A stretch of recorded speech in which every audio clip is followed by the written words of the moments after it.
All right, so this is the thumb to wall shoulder flexion drill. So I'm gonna find some open real estate here on the wall. I'm gonna sit back into the wall so my feet, you can't see them, but they're a little ways away from the wall so that I'm not upright and my lower back is not coming away from the wall. So it's a little easier to walk your feet away from the wall a little bit. I can sit back towards the wall, okay? Now I'm gonna engage my abs.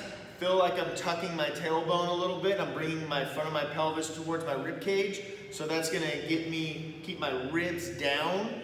I wanna keep my ribs, when I say ribs down, like your ribs are pulled down towards the ground, okay? It's not really bending me over like that, but my rib cage is not flared up like this. So the ribs are down, some tension in the abs, like I'm bracing for a little punch in the stomach. Lower back is kind of pressed into the wall when you do that. Then I'm just going to bring my arms down to my side. Back of my head is against the wall, okay? If you can't do that, then we need to work on some upper back mobility there because you're probably forward head posture a lot of the times.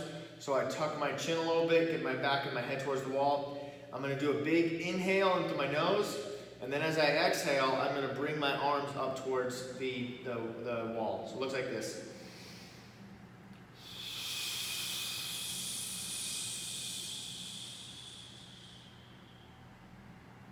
And then back down, inhale.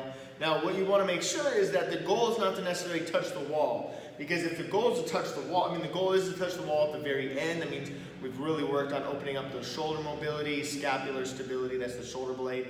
But if I get here, I do this, and I can touch, but my lower back is coming off the wall, my upper back's coming off the wall, and I'm kind of just leaning back. We don't want to do that, okay? We only want to get true shoulder flexion to where I get to where I can only go as far as I can before I start to elevate those ribs and stuff like that. So if you get to here, you may get to here, okay? And then you feel like any more than that, you're gonna have to start moving your body to get shoulder flexion. That means we don't have, this is shoulder flexion, and our arms are coming up. That means that that's as far as you can go, okay? Don't go beyond as far as you can go, so we work in that range. So here again, I'll show it one more time.